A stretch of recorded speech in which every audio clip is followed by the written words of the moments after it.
Some of the proactive measures for this case, I would say, do we need more staff at summer school?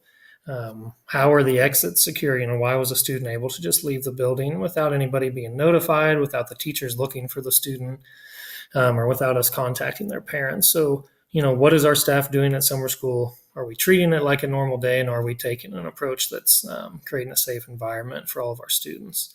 The professional ethics here in this case, I would say, is just always being accountable for the student's whereabouts. Maybe the student asked to go to the restroom, but when the student didn't return a reasonable amount of time, that should have raised some suspicion with the teacher. And if the teacher couldn't leave the room, then maybe calling the office or a fellow teacher to check in on that student would have been best practice. Case 5 is Mosley versus Portland Public School District. This case involved a student that was stabbed multiple times with a box knife during a lunch altercation.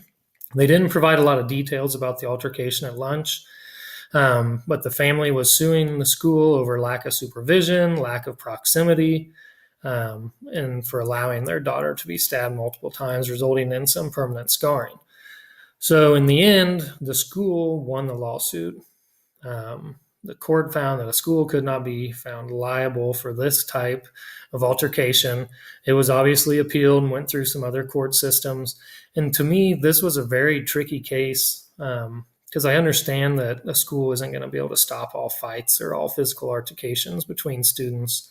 But allowing a student to be stabbed multiple times in an area that should be somewhat heavily supervised, a lunchroom's a lot of students.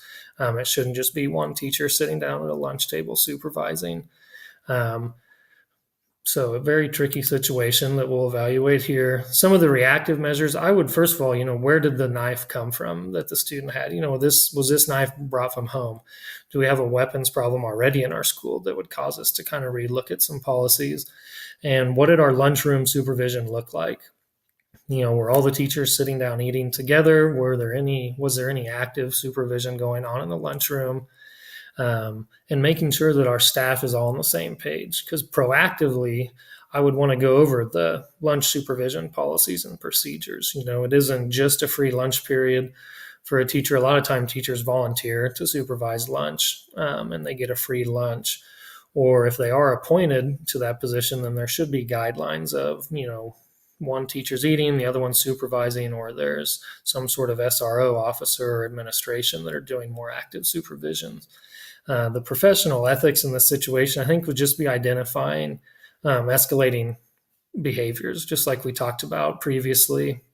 With the fight in the locker room, the teacher needs to know and recognize these escalating behaviors, as I find it hard to believe that a student would have just jumped out of their seat, pulled another student to the ground, and started stabbing them repeatedly. There should have been something that happened leading up to that if there was active supervision happening, a teacher would have been able to see that. And here are my resources, the various websites where I found these cases.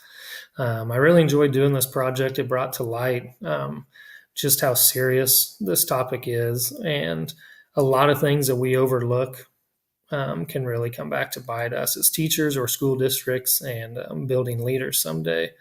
So thank you guys for watching. Hope you enjoyed. Bye.